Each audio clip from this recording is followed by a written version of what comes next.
comments in the comments box.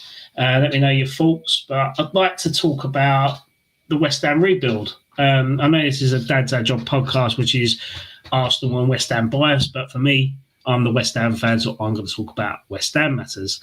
So it's going to be an interesting summer. Obviously with David Sullivan is already saying that sales need to occur for us to reinvest, and I can't disagree with it. If he spent a large amount of dough in the summer, 33.3%, which was the recruitment team in Stuyden, 33.3% with Lopetegui, and 33.3% was David Sullivan with his transfer. So obviously there was a spread in the summer. We spent quite a lot of money. Obviously in January there was talk about that we were going to spend significantly more money to get Duran in. But obviously we couldn't meet the £75 million valuation what Aston Villa wanted to put down. But obviously there was money there to reinvest, and we didn't opt to spend any of it. So there's no point spending that amount of dough if you're looking to, put it into a manager who doesn't really suit that style of play. So obviously wipe the slate clean. Hello, Farja. How you doing? Nice to have a fan, one at least. So obviously it's quite important to highlight that. So there is limited cash in this summer, and we have to sell to buy.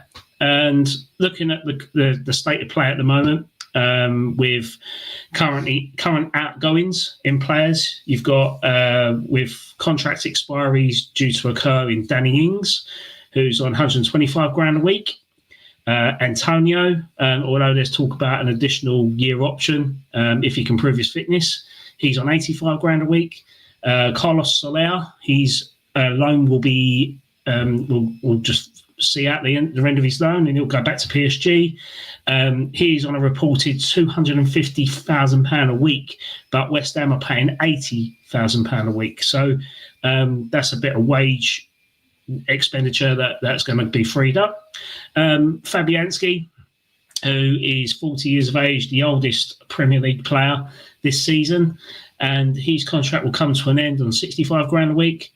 Aaron Cresswell, as most people say, his contract is also due to come to an end with his £50,000 contract due to expire. However, it seems that Potter has warned to Aaron Cresswell in terms of being that senior figurehead that's required in the squad. So his contract may be extended. Vladimir Soufal, I think his time has come to an end, and probably rightly so. I think he doesn't suit the style of play with Graham Potter. He's been a fantastic servant, being a pivotal part of the right back position and us winning our Europa Conference League trophy.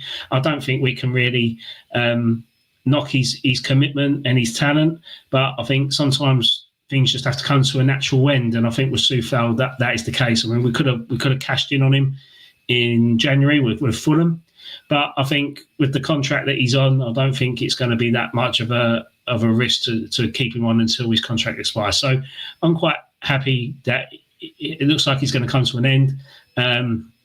Rumoured Everton, we're going to snap him up, obvious reasons with David Moyes, but I can see Soufal going back into Europe, maybe to Germany, maybe. He was linked with Leverkusen at one point. May even go to Italy. I know Lazio have declared an interest in him, but it wouldn't surprise me if he did go back to the Czech Republic and see that his days there. I mean, he's still got a lot to give. He could probably be a captain at a club in the Czech Republic. So I wish him all the best. So that's his contract coming to an end. And Evan Ferguson. So Evan Ferguson's loan comes to an end. He's on 30 grand a week, supposedly. But I think it's just one of them loan deals that just didn't work out. Obviously, he's still trying to work his fitness. I mean, for me, If his valuation came down to around the £30 million mark, I'd probably buy Brighton's hands off, because there's not many 20-year-old strikers that have got the ability he has at top flight level. It's just a fitness question mark. That's all it is. But Potter's Cup brought him in. He's tried him out. Let's see what happens in the summer. I think it's going to be tough. And obviously Kurt Zouma, I know his contract is coming to an end. He's currently on loan in Saudi Arabia, but his contract's been paid up by the Saudi Arabian team, so it's not really a loss in this sense, because we've already offloaded that wage bill for this season. So you've got 5 senior players that are looking to leave, and you've got 2 loans that are coming to an end. So that's 7 positions this club needs to fill. That's just in that. So it works out that West Ham will recoup around £1.9 million in a week in wages, and I don't think that is something that could be ignored. I mean, £1.9 million is a lot of money. It's a lot of money just on those players that are not really getting games. That could be spent elsewhere on the weekly side. So the players that we're looking to sell this season, it's been rumoured that Emerson Palmieri is due to leave and go back to Italy, with him entering the last year of his contract in the summer. He's reported valuations around £10 million. I think we bought him for something like 15-16 million anyway from Chelsea, and you can't get loans for £6 million if we decided to sell. So if we paid 16 million for him, and we've had him for 3 or 4 seasons, and he's going to leave with an uplift of £10 million, or to sell him for £10 million, that is a Calvin Phillips 6-month loan deal when you look at what we've had in return. So I think Emerson's been a great professional. He's brought some leadership qualities. He's brought some winning mentality experience being at Chelsea. So he's won every European trophy there is to offer, and even internationally for Italy. So Emerson can go. He goes with a blessing. That's £10 million recouped. West Foderingham, I don't really see the necessity to have someone like that in the squad. It's worth about £1 million. If we can cash in on £1 million, all he's doing is taking a position that could be well suited for an academy player to get experience. I mean, you have your 2 goalkeepers that you rotate with, unless there's a significant, drastic injury crisis, which hasn't happened for a very, very long time in any football club, where both your top 2 goalkeepers are injured. I think, unless that happens, then Fotheringham stays, but I can't see him staying. If we can cash in on him for £1 million, I'll take it. The other one is Andy Irving. Again, it's a shame, because he seems to be quite a likeable player, but what he actually offers does he improve the squad, and is he as versatile as what people make him out to be? I mean, he's full of heart. He's got, everyone likes him, likeable fella. But there's £5 million there we could cash in on. If a club in Scotland want him, or a championship club, I know rumoured with Blackburn Rovers in January. If we could sell him for about £5 million, I'd happily take that. It frees up a position for an academy promotion. So if he's not getting games anyway, he's just sitting on the bench, he's not even making match day squads, then that £5 million could be invested elsewhere. So Irving would go out for me. And there's two academy products that I'll be quite disappointed that they've been rumoured to leave. And one is Patrick Kelly, who's currently at Doncaster Rovers, has been doing very well with Doncaster in their boost for promotion. He's rumoured to be around just shy of £200,000. Again, it's peanuts, but if we could sell him with a significant future sell-on fee or percentage, then that is fine. Again, West Ham faithful, hello, welcome to the stream. I agree. Patrick, it's not so much a physical problem for me. I just think if he's going to play football regularly, and Doncaster are going to be promoted to, I think it's League One maybe, I think that could be a good level of football for him. very good level of football, and with a future sell-on fee, if he continues to do well and gets another move out of it, then West Ham will profit off that. But we've done the same. We've done the same with a couple of players that were sold, like Alessi and Pierre Ekwa.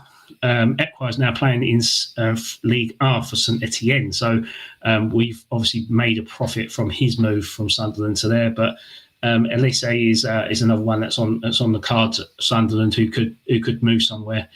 And the other one, again, I'm quite disappointed to be saying this because I'm actually a big fan of him. Is Gideon Kadua. So Gideon Kadua has been rumoured to make his loan switch at Wycombe Wanderers permanent for £100,000, which is his rumour. Again, the same situation with Patrick. He's got a lot of potential. I'd say that the physicality side to it, I have no doubts about. That's not a problem for me. But I just think the boy needs to be playing football, and with that with the left-hand side at West Ham, where his usual position is, I can't see him getting in. It's a shame. I can't see him getting into that squad or even make the matchday squad to gain some experience. But Wycombe Wanderers are looking to get promotion into the Championship again with the playoff spots. So let's see what happens. If Wycombe Wanderers get promoted, I think they'll be the first ones on our door to try and snap him up, to try and buy him permanently to build with him, because they've been a big fan of our academy players of late. So that's a good chance there. Gids has been playing right back for Wycombe. Well, there you go. But they're really impressed with him. So that's all I can say. And they've made discussions, they've made rumours about him making a permanent move. So he would be a potential to sell this summer. The other ones for me that I would sell would be Guido Rodriguez. Waste of time, if I'm completely honest. Not saying he's a bad player, just doesn't suit the Premier League. He's in quite a long deal. I think he's still got 3.5 years left on his contract. I might, someone will have to correct me on that. If I'm wrong, I apologise. If not, but I think there's a potential there. He still remains an asset, so there's going to be clubs that are after him. So I think his estimated value at the moment is around £10 million. Again, if we can sell him for £10 million, just snap it, get it off our books and reinvest that. £10 million. That's a lot. It's a lot of money to have in the back pocket. The other one for me is Maxwell Cornet. Obviously, he's doing well in Serie A. His valuation is about £7 million. So maybe that there is a potential there to activate his loan deal into a permanent and selling him for £7 million. Half the valuation of what we paid for him. But bearing in mind he's been out on loan at Southampton, he's been out on loan in Serie A. We've recouped some money in that sense. But we'll never make a profit from Maxwell Cornet. I don't think we ever was going to anyway in that respect. So £7 million, he's available. If we can sell him for that, I think that's money well spent. And the other one, which Tony has put up on there, a Gerd would be ideal next season for left of the free. Controversially, I'd sell him. I don't think his heart's in the right place. English football is very physical. I think he's doing very, very well in La Liga for Real Sociedad, where he's getting a lot of nice weather and he's playing at a slower pace of football where his pace is an advantage over there. He doesn't want to be here. If we can get 20, his valuation at the moment is £22 million. If we can sell him for that, I think that's a big chunk of money there we can invest in someone that does want to be here. That's my views and points on that. Again, good player.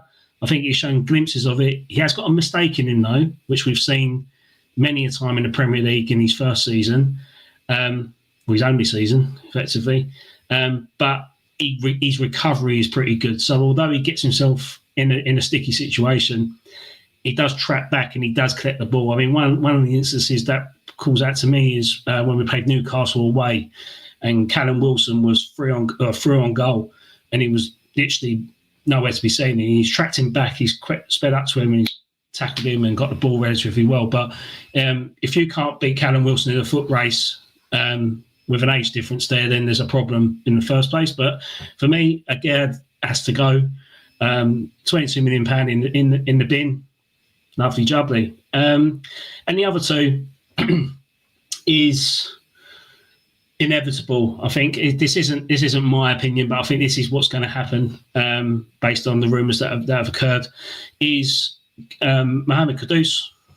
He's 99.9% certain to go, according to reports, with a Saudi Arabian team making a bid. But his current valuation is £86 million. So again, even if we get £86 million, I think that's good money considering we spent 35 in the first place.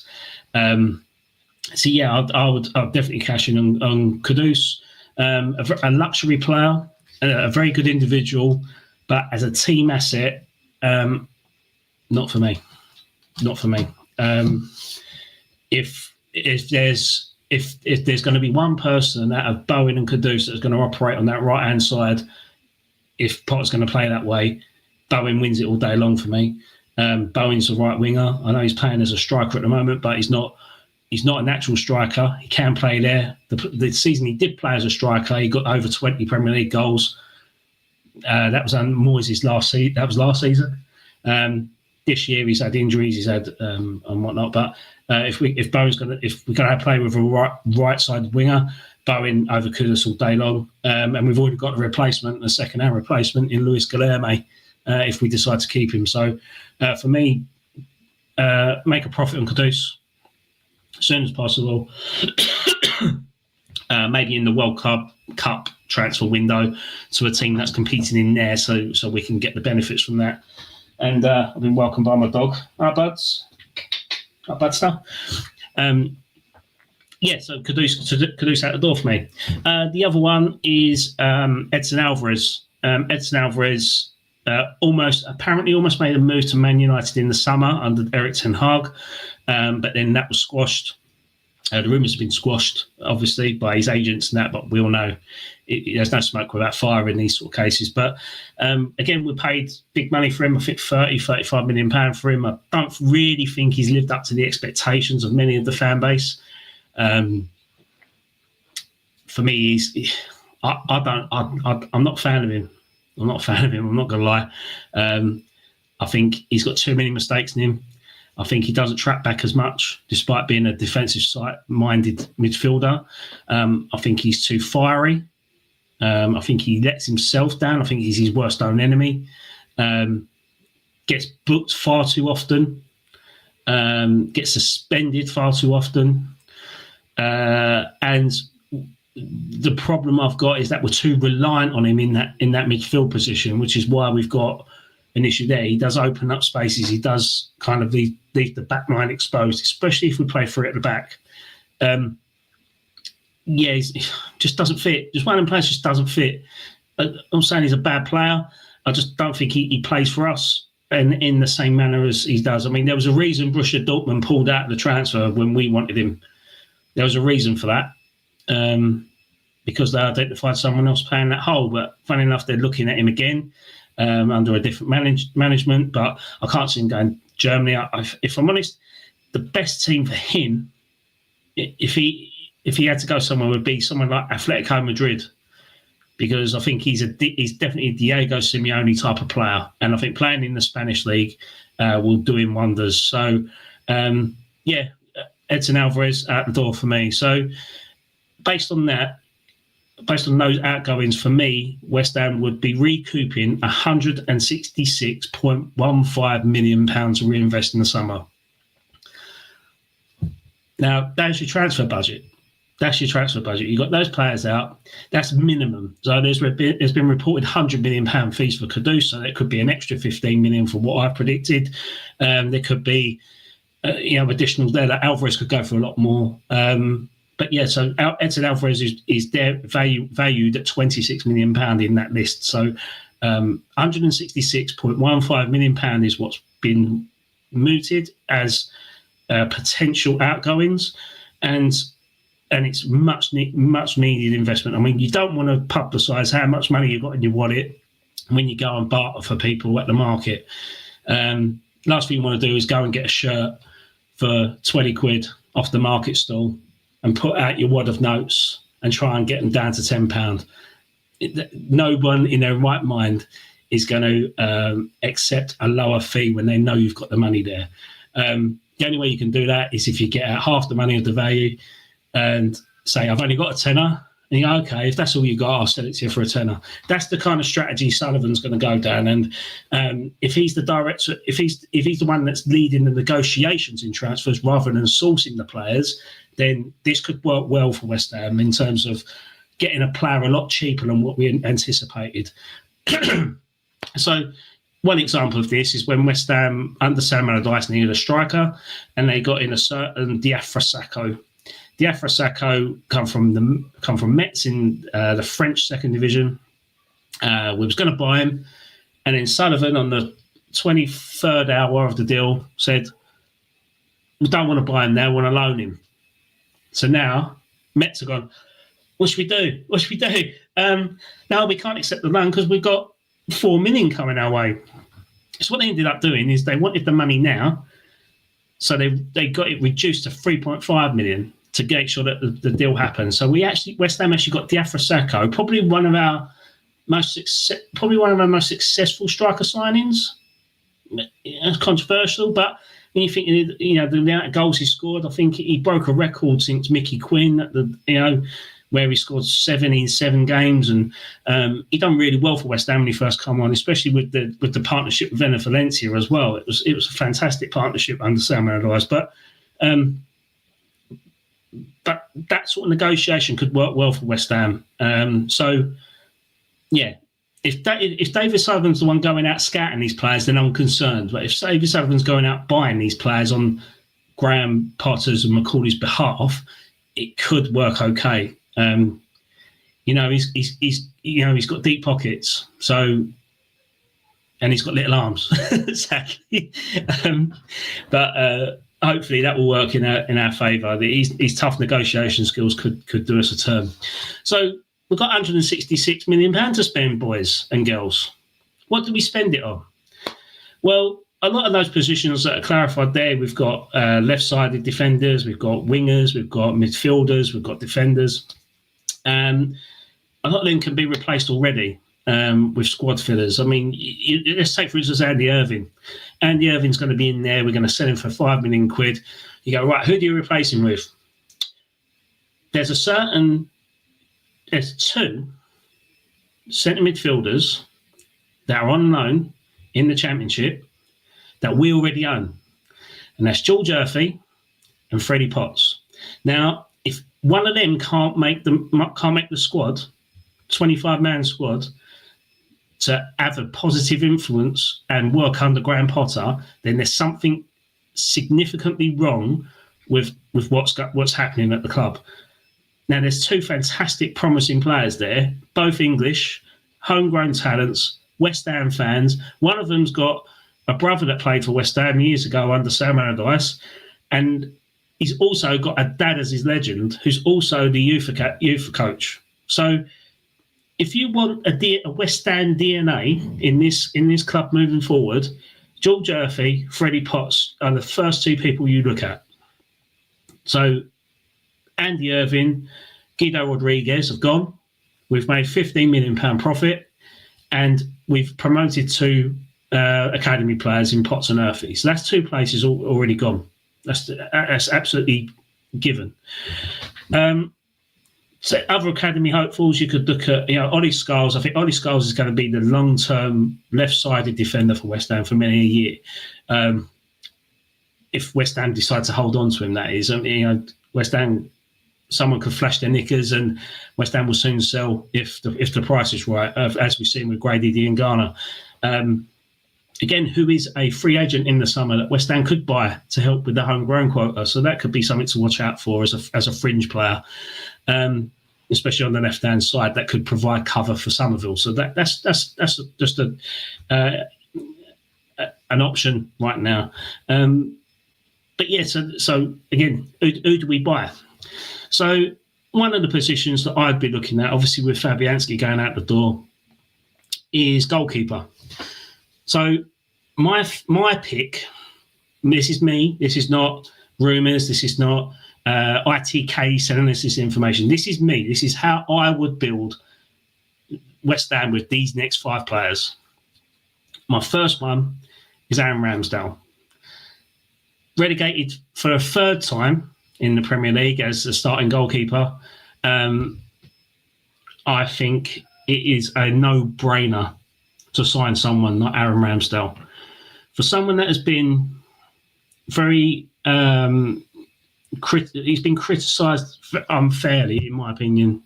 He's a fantastic goalkeeper. He's statistically he's in the top 5 in terms of shots that are saved in certain positions. I mean, I believe Brad Friedel has come out and sung his praises, especially when he's been playing for a club that has been where the goal has been peppered far more often than not. So for me, Aaron Ramsdale, apparently he's available for £20 million. He's 26 years of age. He's an England goalkeeper, one of the 3. He's part of a team internationally where there's going to be great things happening for this country over the next 2 major international competitions, and he's going to be a part of that. And West Ham love an England international goalkeeper. You know, we've had David James, we've had Rob Green.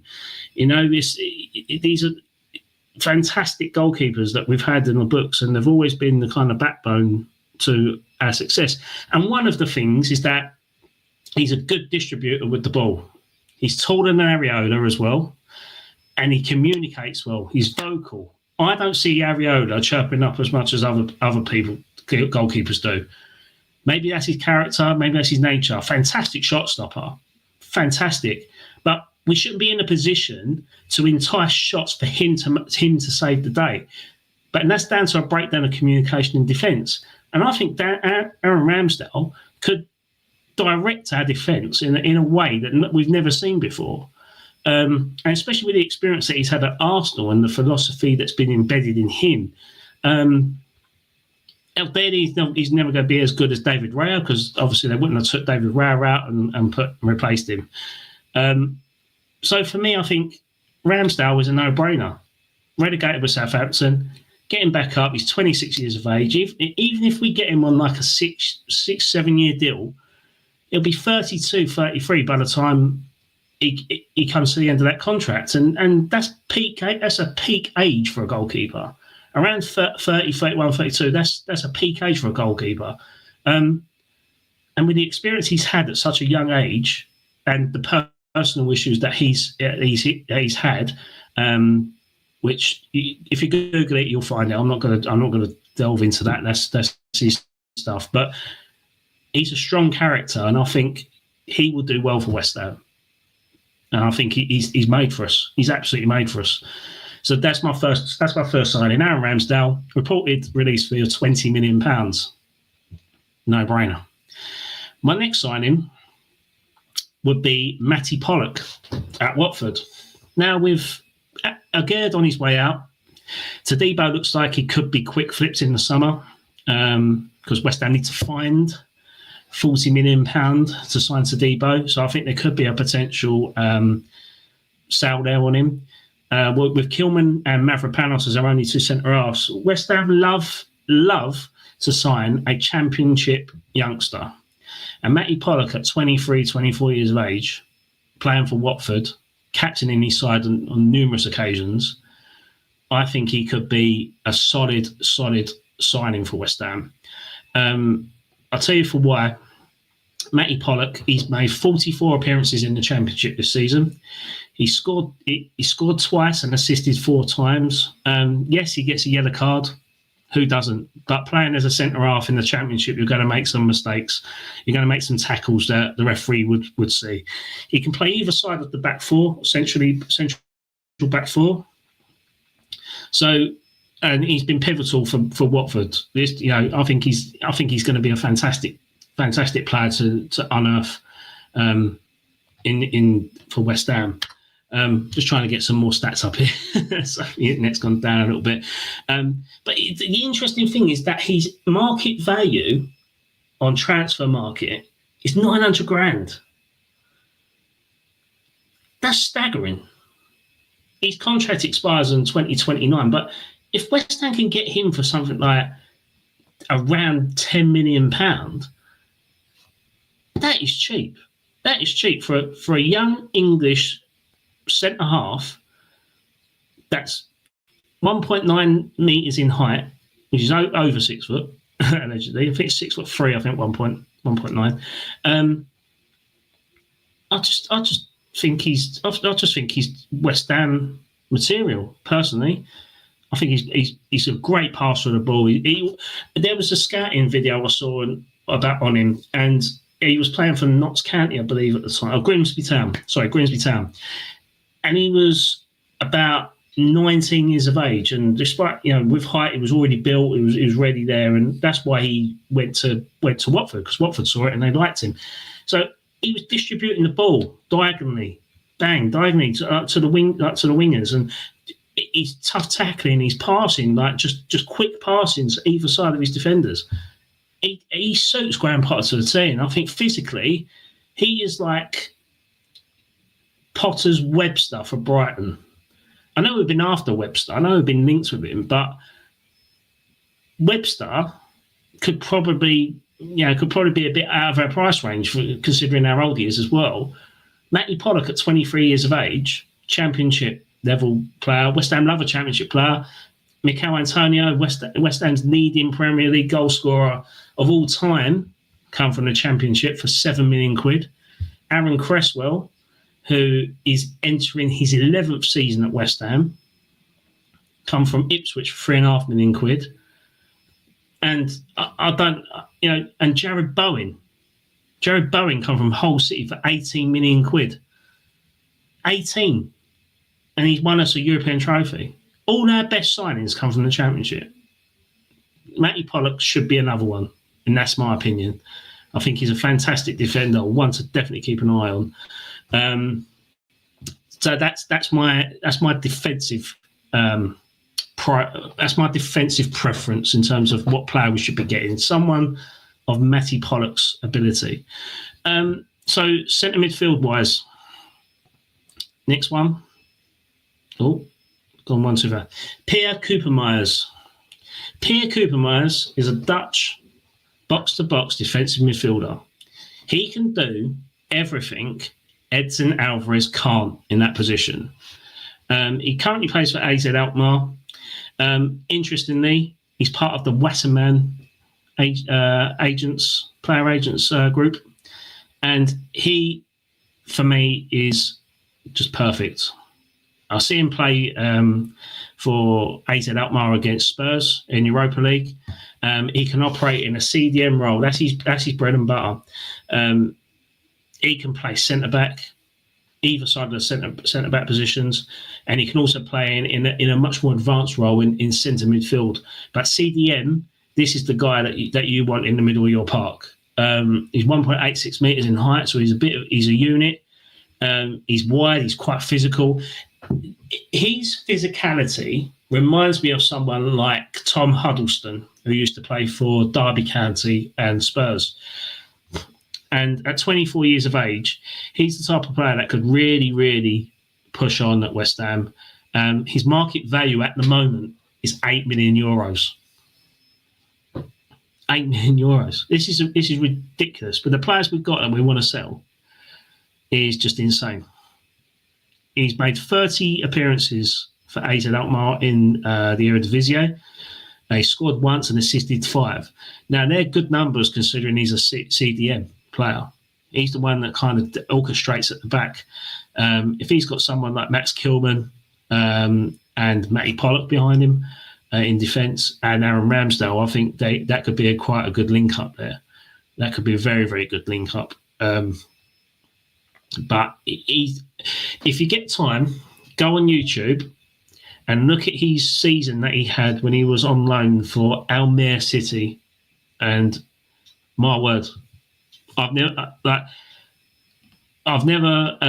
seen a player do so well at Dutch football level for such a young player. And the stuff he was doing there was phenomenal. And I think AZ Alkmaar have got a real gem there.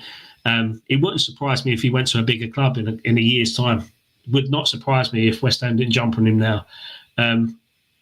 For me, I think it's in his blood. And interestingly, Pierre Cooper-Myers, he's the brother of Teun Cooper-Myers, who's currently at Juventus FC.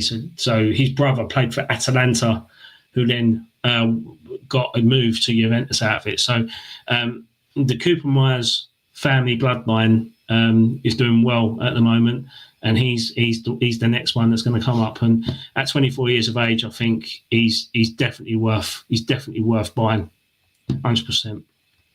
So that'll be my Edson Alvarez replacement. Another option, which could be quite controversial to most, is that the previously linked Gedson Fernandes. Now, Gedson Fernandes, we almost signed on loan. I think how it appeared is that we wanted him on loan for a short amount of time, but Benfica wanted a long-term loan. And because of this breakdown in negotiation, he ended up going to Spurs under Jose Mourinho. The deal didn't work out. He went back to Benfica, and he later signed for Besiktas on a permanent deal. So he went for something silly like €6 million to Benfica, from Benfica to Besiktas, despite the fact he was rumoured to be around £30 million at the time we were going to loan him in the first place. Now he's the centre midfielder that I would have in replace of someone like Soler, Ward-Prowse, Souček, because he does a lot of physical running. He's got quite a good build on him, and the Turkish football is probably the most physical side of football in Europe.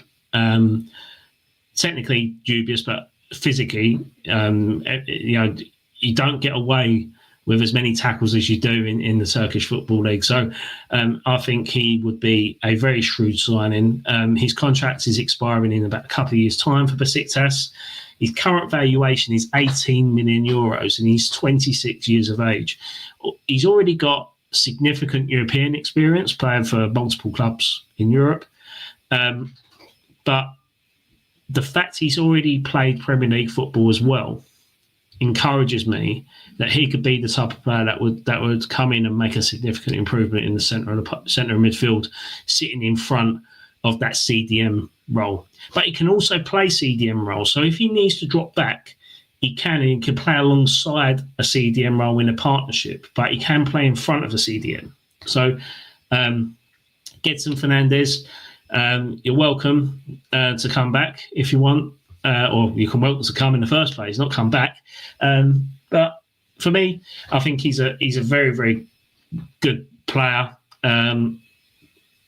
Some Tottenham fans might think otherwise, but I'm all up for second chances, and I think Gedson could be a very shrewd signing if he plays in the position that he's intended to.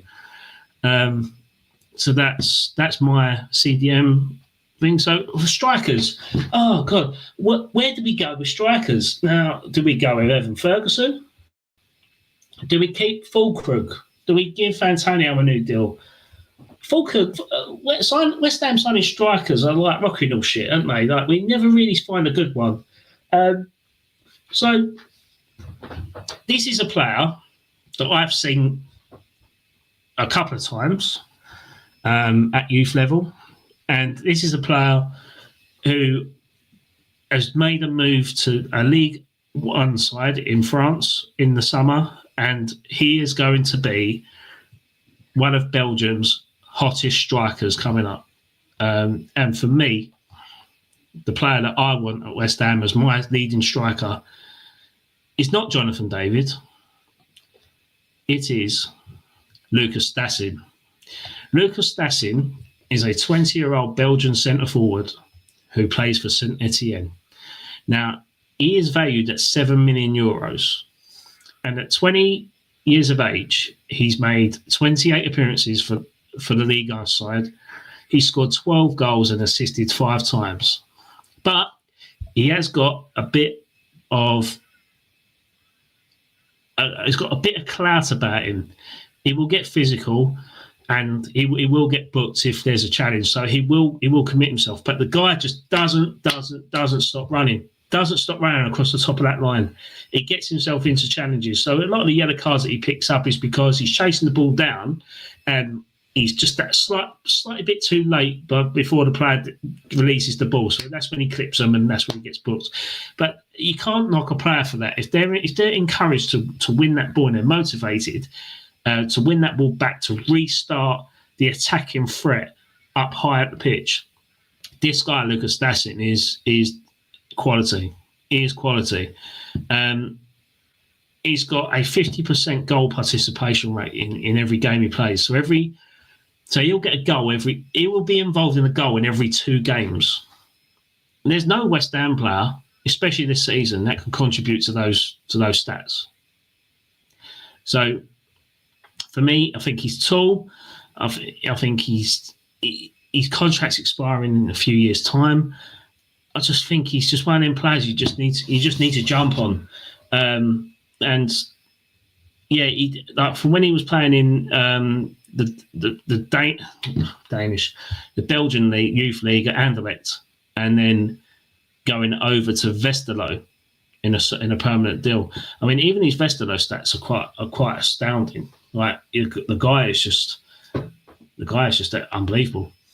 20 years of age, €7 million he's worth. Lads, like, we've got £166 million to spend. If we sell those players that we mentioned earlier in the video, this guy's going to be peanuts. But the thing is, he's not these players I've mentioned, these 5 players, they're not going to cost the world. But if we take on the Brighton model in terms of buying these little talents, 1 million here, 2 million there, 4 million here, 6 million here, loan them out, get them back, then we'll be able to put them in a position where we can actually feed them into the first squad. I mean, Mitoma signed for Brighton years ago, and he was loaned out to a Belgian team, and he came back, and now he's a £90 million player. Caicedo was bought for something stupid, like £3.5 million, loaned out a little bit, went straight into the team, and now he went for 120 million at Chelsea. I mean, I'm not saying we're going to, yes, maybe we do need to think about the future selling value of these players, but we don't need to be buying household names. And that's what I think West Ham do relatively poorly with, is the fact that they buy well-known names hoping that they're going to deliver well for West Ham. So like someone that's on the bench at Man United and not getting a game, we'll buy him for £12 million and he'll do well for us. Do okay.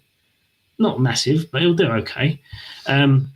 We need to steer away from those sorts of players. We need to look at players that are young, hungry, statistically proven at top flight football, regardless what league it's in. I know people get on their high horse about, he's playing outside the European top 5 leagues. Who cares? If the guy's good enough, the guy's good enough. Just pay the money, have the trust in him. There's a significant amount of talent in the Slovakian league, but nobody really wants to take a punt on it. The talent that's come out of the Slovakian league is I'm not going to say he's going to pull up trees, but there have been players that come out of that league that have done really, really well. And one of the players that I've been a fan of is Nicholas Kristovic, who plays for DAC Streda in Slovakia. And he went to Lecce in Serie A, and he is their starting number 9. West Ham could have bought this Montenegrin striker for £2.5 million, and he's Lecce's number 9 in the Serie A. Now Lecce ain't a top 8 Serie A team. They'll do well in Serie A. They'll float, but I think, I just think West Ham need to be widening their sort of search rather than going for the obvious. I mean, if some club like West Ham are interested in this name, as are Arsenal, Spurs, Liverpool, and basically West Ham only come down in the pecking order if those other clubs are like, no, he's not good enough for us, and then West Ham go, okay, we'll buy him, because that's what happened with Edson Alvarez. We were after him. All the other clubs wanted him, And then they were like, no, we don't want him now. We've got someone else. And then West Ham swooped in. Guido Rodriguez was due to put pen to paper for Barcelona in the summer. Barcelona went, no, you're all right, don't need you.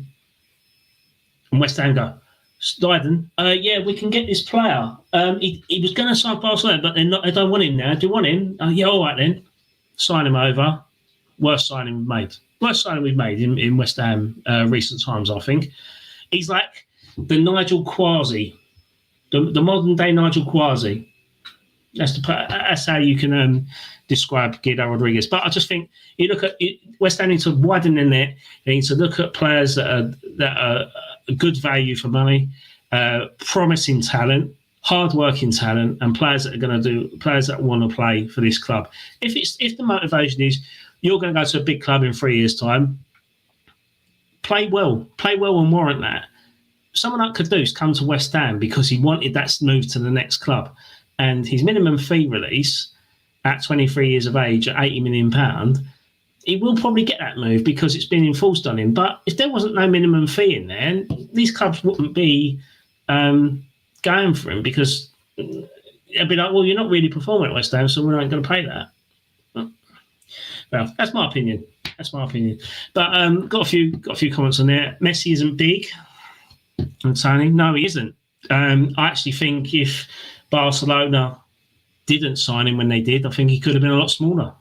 There's that talk that he had the hormone tablets to help his growth spurt as such, and that you look at that faith they installed in him at that early age, and they've got a massive return back on him, elevated that club significantly European wise. Messi, wow, what talent! But could have been a lot smaller if it wasn't for Barcelona. What's my opinion about the Arsenal game? I'm not an Arsenal fan, but my two co-hosts are Arsenal fans. What's my opinion of the Arsenal game? Do you want my honest opinion? My honest opinion is that I'm laughing.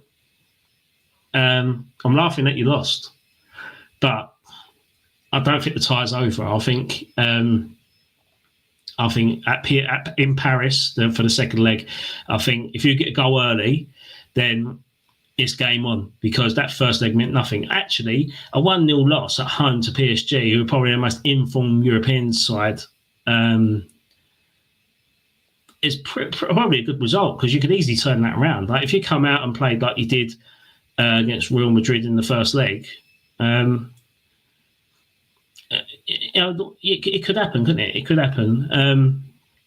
Who knows? I mean, for me, it would absolutely pain me. It would pain me for Arsenal to win the Champions League. It would, just purely because of the Declan Rice stuff. Like Declan Rice was, I was a big fan of Declan Rice. I wish he stayed at our club, but the club could not match his ambition. They couldn't cater towards him. So that's why we cashed in on him.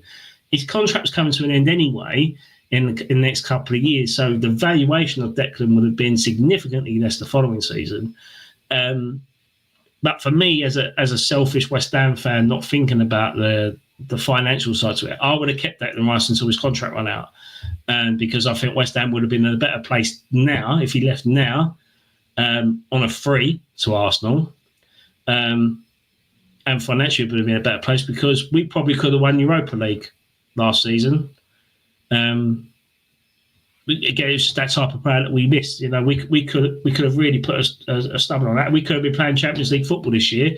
So, but it's all with some buts. I mean, Declan has gone on to bigger and better things, and North London is home now, despite him staying in the same house that he moved in. I'm not being pedantic, but I wish Arsenal the best. I genuinely do. I don't like you winning it. I don't like the thought of you winning it. I'm being completely honest, but deep down, you've got to wish for your English teams to do well, other than Spurs, because it seems like Arsenal doing well, and Man United doing well, and Aston Villa, and these clubs doing well in Europe allow the Premier League to get stronger, because now the Champions League places have dropped down, so you can get more English clubs playing in the elite level of European football, and that's good for the game. Like next season's Champions League, you could have Nottingham Forest and Newcastle playing Champions League football next year, along with Arsenal, Liverpool, potentially Man City or Chelsea. It's good for English football. It's great for their ownership. It's great for their ownership because of who they're owned by, 100%. But, Arsenal, don't be so disheartened. Everyone was predicting you to win, but I think a narrow defeat is not the end of the world. You come out the first few minutes like what PSG did, get a goal back. You've got the rest of the game and potentially extra time, potentially penalties to get through to the final of the Champions League. So let's see what happens. But yeah, I mean, that's it for me for the live stream. Thanks for those that are watching. We will be live streaming tomorrow night when we talk about Arsenal. Well, Rob and Callum will mostly. I'll just listen and probably throw in a little bit of clickbait comments on there just to wind them up a little bit. We'll talk about West Ham's defeat to Brighton, and Graham Potter channeling his inner Fulkrug as such. He's not a robot after all. He is human. And if you want me to swear, I'll fucking swear. That's it. And then obviously we've got our usual podcast where we talk about dad life. We talk about our kids. With the theme next, I do believe it is childhood TV. Well, not so much childhood, but like teenage TV. In terms of like Jackass, like watching people like Johnny Knoxville, Bam Margera, Dirty Sanchez with Pancho. Balls of Steel was mentioned in the group chat. So, watching someone like Nedge and the Black Militant guy and the guy who, the gay guy who says, "Do you fancy a bum?" To the celebrities and stuff, which is always quite funny. But this is the type of TV that you got away with back then, but you wouldn't get away with it now. But I remember fond times being a teenager, staying up, watching MTV, watching Jackass, and loving every minute of it. But so tune in for us for tomorrow on that. We'll be streaming live around about 9:00 tomorrow night to talk about football. And then part one of our podcast will be out before we stream live. So thanks for your support, appreciation, and listening to me waffle on about West Ham. But please don't be shy. Just drop onto our live streams, give us a comment, like our stuff, because the like is important. The subscriptions are important. I am sure you hear about this on every YouTube channel going, but we are doing this podcast part-time, outside our work time, talking about things we love, and that's our family and that's our football clubs. And we're doing this absolutely for no profit whatsoever. If we get some money coming in, it will only be reinvested back into the podcast and making sure we have a better product at the end of it. But that's us. That's our job. This is me talking about West Ham's transfer rebuild with the 5 players that I would like in at West Ham. This isn't rumours. This is my opinion, and I hope you enjoy it. And please drop in next time. So thanks again. Over and out. See you tomorrow.